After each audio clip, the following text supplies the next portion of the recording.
Hello and welcome. I am Liberty Rose. On my channel, I make videos about conscious living in Costa Rica and offer tips and advice for anybody that is looking to follow their dreams and live a life of expansion. I have recently changed my channel name as I decided to choose a name that was more a reflection of what I wish to embody, which is the frequency of the rose and the spirit of liberty. And so welcome. If you are new here, thank you for tuning in. I hope that my videos offer you valuable tips and advice that resonate with you. And if it does, please don't forget to like and subscribe. So in today's video, I will be offering you some tips and advice for you to be able to settle in Costa Rica or really anywhere in a foreign country with more ease and fluidity. So many people come to Costa Rica with the intention of staying here. And after a few months, they realize it's not for them. Sometimes it takes a bit longer than that, but there are a lot of people who come here with dreams and they end up returning home. Hopefully some of these tips can increase your chances of feeling settled when you arrive here so that you can just have a smoother journey overall. Before we begin, I want to mention that I am offering private support for people who are looking to relocate here. You can either schedule a one-on-one consultation with me, the link is down below in the description box, or you can just shoot me an email and let me know what you're looking for. So my first piece of advice is to take your time and explore Costa Rica.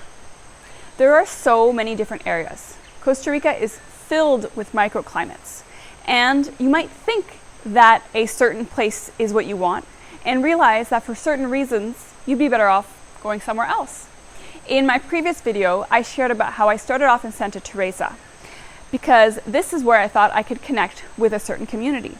And even though I really valued the community I connected with, it wasn't offering me what I was looking for. And you can check out those reasons by listening to that video. So the beautiful thing about Costa Rica is that it's filled with options. If you want to be in a drier climate, you can go to Guanacaste. If you want to be in a more jungly climate, you can go to the south. If you want to be in the mountains, there are tons of areas for that. If you want to be near the beach, same thing. If you want to be where there is a larger concentration of expat communities, or if you want to be where there's more locals and you don't really see any other foreigners around, it's worth it to take the time and feel it out. Maybe you don't think you want to live in the city, and then you realize that for practical reasons, you just want to live closer to San Jose. Maybe you're really craving water, and so you want to live somewhere where there's an abundance of waterfalls. No matter what it is, it's worth taking your time, exploring, maybe even visiting before you come, and figuring out what best suits your needs. Tip number 2, don't judge what you see. Arrive here with an open heart, with an open mind, and an open spirit. So don't expect to just arrive here and have everything go super easy. There are always challenges for people who arrive here. It's a foreign country, things work differently, things look different, the people think differently, and so you have to accept that it's not always going to be perfect. So the more that you can just maintain a state of observation, a state of neutrality, equanimity, the more you're just going to flow with everything that arrives, and it's just going to be easier for you in general. There is a lot of beauty here, a lot, but there's also things that are not so nice. And so it's important to focus on the positive and to not focus on the things that you don't like. Always focus on what's good, what's happening. Gratitude will make your experience a lot more beautiful. Tip number 3, don't expect to have the same diet as you had in your home country. Here, people are not eating cereal for breakfast. Cereal is imported and really expensive. Fresh fruit, on the other hand, is abundant and affordable. You have to acclimate your diet to the food here. The food here is delicious, in my opinion. Everything tastes better than it does in Canada and is just a lot healthier feeling. So enjoy, indulge. From what I'm told, meat tastes a lot better here. Personally, I find eggs taste better, dairy's better, fruits and vegetables are better, and so enjoy. This is another way to really appreciate the abundance instead of saying, oh, I can't find this, I can't find that, I miss this, I miss that. You go for what is readily available, affordable, and accessible, and you will be served. Tip number 4, connect to the elements, connect to the land, spend time in water. Costa Rica is a land of water. There are rivers everywhere. There is ocean. It is a place to heal, to purify. There are waterfalls that when I go under, I just feel so cleansed after. It's magic. Enjoy it. Put your feet in the sand, put your feet in the earth, go breathe fresh air, be outside, take in the sun. Connect as much as possible with nature. This will help you to root down, to be in Costa Rica way more. Connect with the land, ask her to accept you, ask her to welcome you in a way that is easy, that is smooth.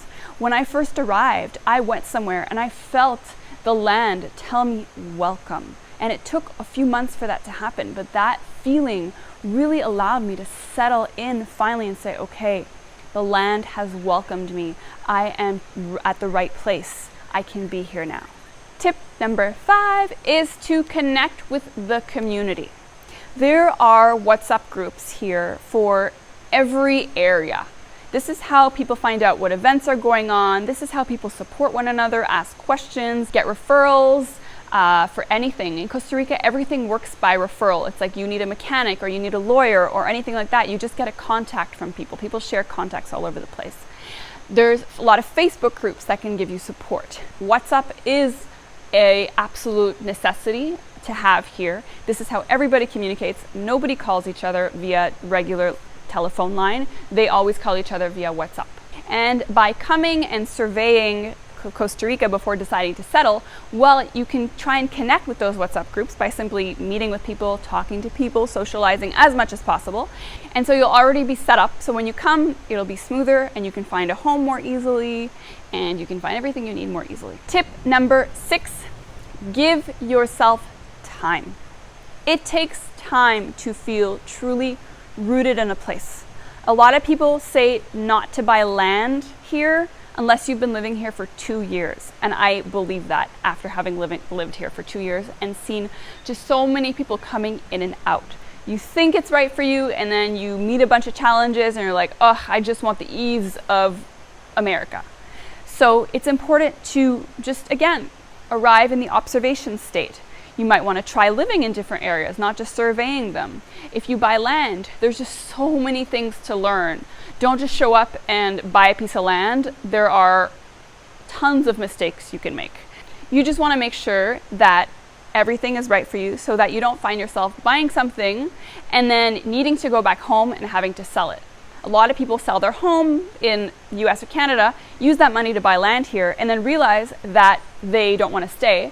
And then they have to sell that land, but everything is for sale in Costa Rica. It's very much a buyer's market, and so it can take a long time to sell something, and then they don't have that liquidity again. So you can find yourself in a financial pinch. So just make sure that you take your time to settle, rent a house for a while, and just enjoy Pura Vida.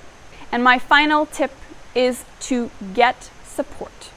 Get support from either people like me, get support from people who live in your community. Having support will make you avoid making mistakes, will make it easier for you to know who to contact so you don't get scammed for whatever reason, and it'll just make everything more fluid. So if you already have somebody who's living here in Costa Rica, use them. I was very grateful to have a friend of my partner's who was living here. He helped us find a car. He had been living here for 20 years. He knew everything about Costa Rica. If it wasn't for him, we would have made a lot of mistakes. So it's important to have a person that you trust, who's been here for a while and who can tell you, do this, do that, go there, don't go there, and it'll just make everything a lot smoother.